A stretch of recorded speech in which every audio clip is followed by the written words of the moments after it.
한 절씩 교독하시고 마지막 절은 함께 읽겠습니다. 아브라함이 롯에게 말하였다. 너와 나 사이에 그리고 너의 목자들과 나의 목자들 사이에 어떠한 다툼도 있어서는 안 된다. 우리는 한 핏줄이 아니냐.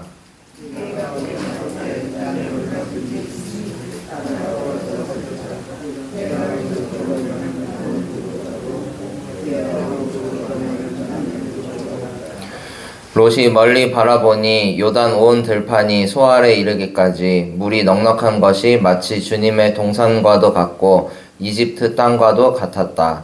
아직 주님께서 소돔과 고모라를 멸망시키시기 전이었다.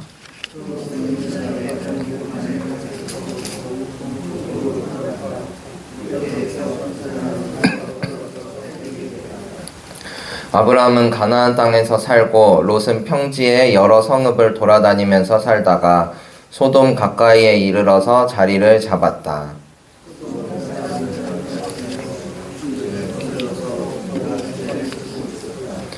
롯이 아브라함을 떠나간 뒤에 주님께서 아브라함에게 말씀하셨다. 너 있는 곳에서 눈을 크게 뜨고 북쪽과 남쪽, 동쪽과 서쪽을 보아라.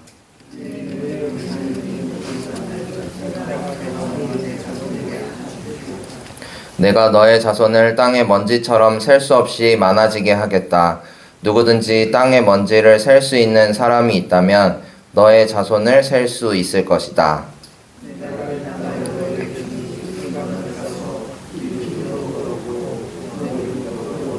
다 같이 읽겠습니다. 아브라함은 장막을 거두어서 헤브론의 마물에 곧 상수리 나무들이 있는 곳으로 가서 거기에서 살았다. 거기에서도 그는 주님께 제단을 쌓아서 바쳤다. 아멘. 할렐루야. 오늘도 예배하는 우리 모두 가운데 하나님의 크신 은총이 있기를 바랍니다. 5시쯤부터 갑자기 또 폭우가 내려서 어떻게 잘 오셨는지 모르겠습니다. 네. 그리고 혹시 나오려고 했다가 영상으로 함께 예배드리시는 분들 가운데도 동일한 은혜가 있기를 소망합니다. 청년부는 어제 수련회를 떠났습니다. 주님께서 물으셨다 라는 주제로 진행되는 수련회 가운데 하나님의 임재를 경험하는 복된 시간이 되기를 기도해 주시기 바랍니다. 요즘 청소년의 복음화율이 점점 아래로 내려가고 있는데요. 그만큼 청년들이 주변 친구들 틈에서 느끼는 유혹도 더 클 거라고 생각을 합니다. 믿음을 지켜내기가 더 어려워진 시대입니다. 그럼에도 불구하고 순전한 믿음으로 나아가는 우리 정릉의 청년들을 주님께서 어여삐 여기시고 크신 은총으로 붙들어 주실 줄로 믿습니다. 오늘 말씀은 창세기 13장의 말씀입니다. 담임 목사님께서 지난 6일 주일 예배 시간에 설교해 주시기도 했는데요. 오늘은 오늘 주시는 하나님의 또 다른 은혜가 있을 줄로 믿습니다. 제가 말씀을 준비하면서 받았던 은혜를 또 다른 관점에서 한번 나누어 보도록 하겠습니다. 말씀의 제목은 아브라함에게 더 중요했던 것입니다. 주일 설교 말씀을 기억하는 분들은 아시겠지만 13장의 말씀은 아브라함이 롯과 따로 살림을 내게 되는 이야기를 담고 있습니다. 롯은 아브라함의 조카였습니다. 그리고 롯의 아버지는 하란이었는데요. 하란과 아브라함은 형제였죠. 하란은 그들의 고향 갈대아 우르에서 아버지 데라보다 먼저 죽었습니다. 아브람과 사레 사이에는 자식이 없었기 때문에 조카 롯을 아들처럼 키웠습니다. 아브람이 가는 길엔 언제나 롯이 있었습니다. 아브람의 재산이 불어나면 롯도 부유해졌고 아브람이 거처를 옮기면 롯도 함께 이동을 했습니다. 그런데 왜 오늘 말씀과 같이 13장에서 아브람과 롯이 따로 살림을 내는 그런 장면이 연출되는 걸까요? 이를 이해하기 위해서는 12장의 내용을 살펴볼 필요가 있습니다. 12장에서는 우리가 잘 알고 있는 하나님과 아브라함 사이의 축복의 약속에 대한 사건이 등장합니다.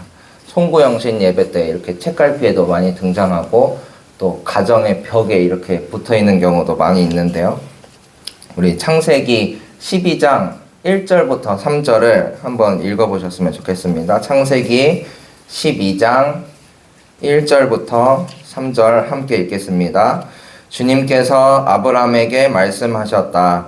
너는 내가 살고 있는 땅과 내가 난 곳과 너의 아버지의 집을 떠나서 내가 보여주는 땅으로 가거라.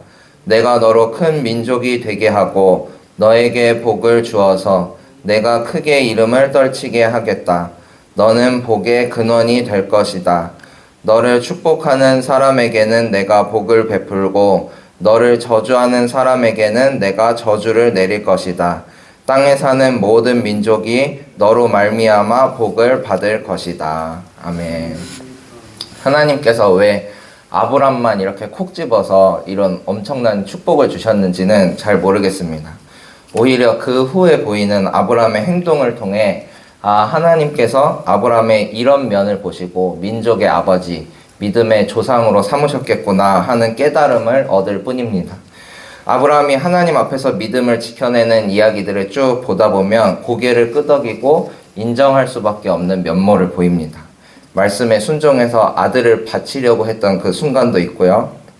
어딜 가나 제단을 쌓는 모습, 그리고 굳건한 믿음으로 흔들리지 않았던 아브라함의 모습을 통해 우리는 그에게 주신 하나님의 축복이 그럴만했다고 여기게 됩니다.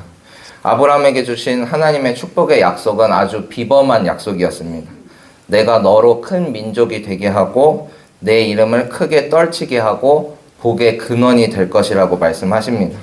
그 중에서도 가장 큰 축복은 이게 아닐까 싶은데요. 너를 축복하는 사람에게는 내가 복을 베풀고 너를 저주하는 사람에게는 내가 저주를 내릴 것이다. 땅에 사는 모든 민족이 너로 말미암아 복을 받을 것이다 하십니다. 하나님이 확실한 내 편이 되어주신다는 말씀입니다. 든든한 후견인 한 명만 있어도 어딜 가나 두렵지 않죠. 하물며 그 후견인이 온 천지를 지으신 창조주 하나님이시라고 하니 아브라함은 세상 그 모든 것을 다 가진 것이나 다름이 없었습니다. 하나님은 지금 우리에게도 든든한 후견인이 되어주십니다. 언제나 내 편이 되어주시고요.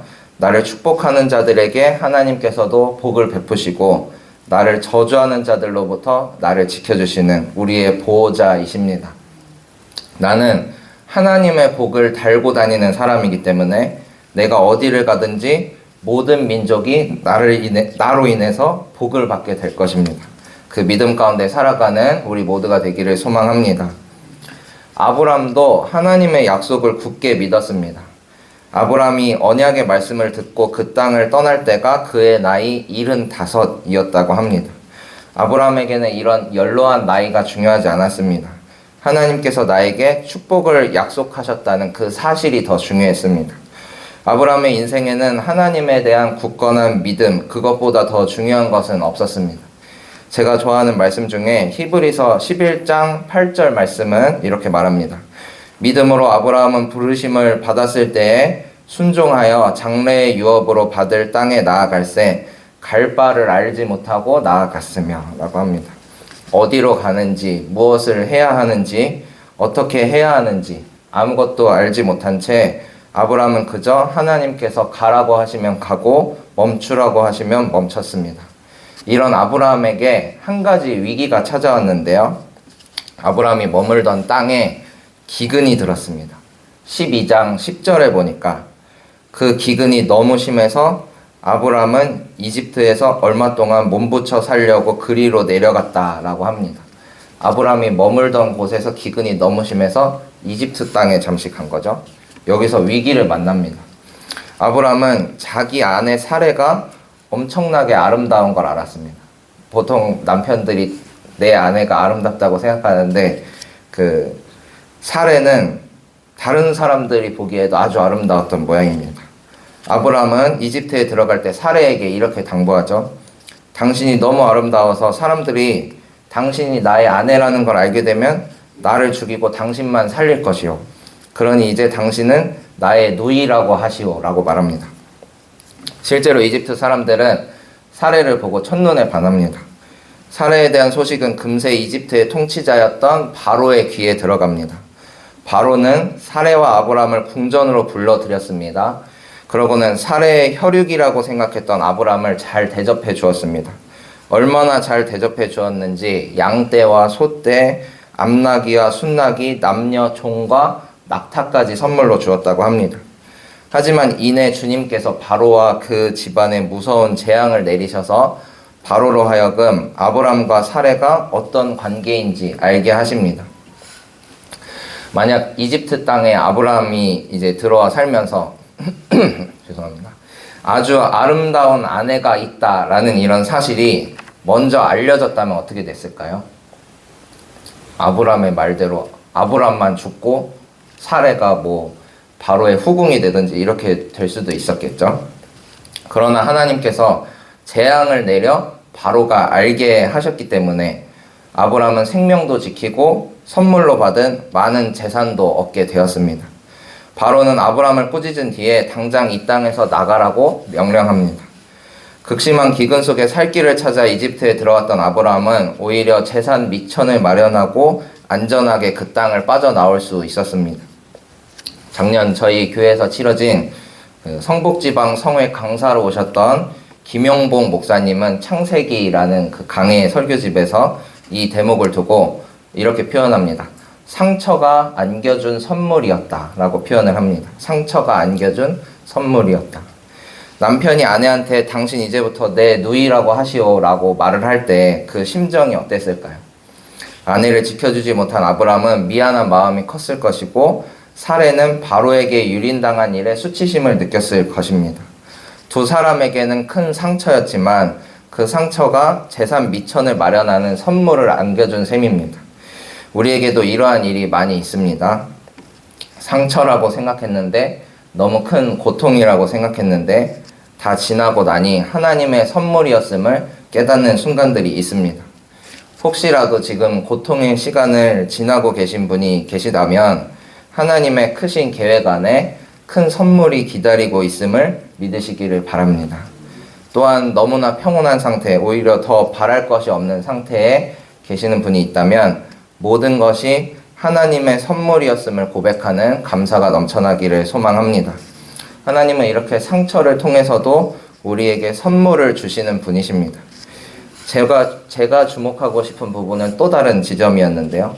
13장 6절에 보니까 이렇게 말하죠. 그러나 그 땅은 그들이 함께 머물기에는 좁았다. 그들은 재산이 너무 많아서 그 땅에서 함께 머물 수가 없었다. 아브람은 모든 소유를 가지고 이집트를 떠나서 네겝을 지나 베델에 장막을 쳤습니다. 이때도 마찬가지로 롯이 함께 있었습니다. 하지만 그 땅은 함께 머물기에는 좁은 땅이었습니다. 왜냐하면 아브람과 롯의 재산이 너무 많아졌기 때문입니다. 양떼, 소떼, 나귀들, 종들까지 다 합하면 아마 어마어마한 숫자가 되었을 겁니다. 그래서 6절과 같이 그들은 재산이 너무 많아서 그 땅에서 함께 머물 수가 없었다라고 하죠. 이는 7절, 8절에 보시면 다툼으로까지 이어집니다. 아브람의 목자들과 롯의 목자들 사이에 다툼이 일어났습니다. 너무 재산이 많으니까 소유권 분쟁이나 영역 다툼 같은 것들이 있었던 모양입니다. 그럼 우리는 아마 이렇게 생각할 겁니다. 좀 싸워도 되니까 그런 재산 좀 있어봤으면 좋겠다. 뭐 이런 생각을 한다든지. 가끔 어떤 가게 앞에 가보면 화환에 이렇게 쓰여 있는 걸 보기도 합니다. 사업 대박 나세요. 부디 돈 세다가 잠들게 하소서. 이렇게 써 있는 글을 보기도 합니다. 사실 우리 모두에게 있는 욕구입니다. 많은 재산은 분명한 하나님의 복입니다. 하지만 우리는 간혹 그것만을 하나님의 복으로 여길 때가 있습니다. 아브람도 많은 재산이 하나님의 복인 줄 알았습니다. 하지만 그에게 더 중요했던 것이 있었습니다. 바로 사랑하는 조카 롯과의 관계였습니다. 8절 하반절에 이렇게 말하죠. 너와 나 사이에 어떠한 다툼도 있어서는 안 된다. 우리는 한 핏줄이 아니냐. 우리에게는 돈도 중요하지만 지켜야 할 관계, 사랑하는 사람들, 하나님께 대한 믿음, 그리고 그 믿음을 지켜나갈 이런 교회 공동체 등 돈보다 더 중요한 것들이 너무나 많이 있습니다. 아브라함에게 더 중요했던 것도 그러한 것들이었습니다. 우리가 이 재산 때문에 다툴 바에야 내가 양보하겠다. 그러니 내가 먼저 선택하고 내가 가고 싶은 곳으로 가거라 하고 롯에게 제안을 합니다. 아브라함이 이런 결단을 내릴 수 있었던 이유는 무엇이었을까요? 바로 하나님께 대한 전적인 믿음이 있었기 때문입니다. 아브라함은 어딜 가나 주님의 이름을 부르며 예배를 드렸습니다. 처음 갈대아 우르를 떠날 때부터 그의 여정은 믿음의 여정이었습니다. 극심한 기근을 만났을 때 아브라함이 이집트에 들어가서 많은 재산을 가지고 나올 수 있을 거라고 상상이나 했을까요? 아브라함은 그저 믿음으로 모든 것을 주님께 맡겼습니다. 그리고 인도하시는 손길을 따라 나아갔을 뿐입니다. 이러한 아브라함의 믿음이 우리 모두에게도 있기를 바랍니다. 우리는 모두 갈 바를 알지 못하고 나아가는 사람들입니다. 지금까지 주신 하나님의 은혜를 기억하기를 바랍니다. 또한 선물로 주실 그 은혜도 믿음으로 붙들고 나아가는 우리 모두가 되기를 바랍니다. 주님과 동행하는 믿음의 여정 속에 더 중요한 것이 무엇인지 깨닫는 은혜도 우리에게 있기를 바랍니다. 우리를 이 땅에 만드신 주님께서는 우리를 통해 처음 시작하신 그 일을 더욱 풍성하고 더욱 아름답게 이루어 가실 줄로 믿습니다. 오늘도 그 믿음 안에 승리하는 우리 모두가 되기를 소망합니다. 기도하시겠습니다.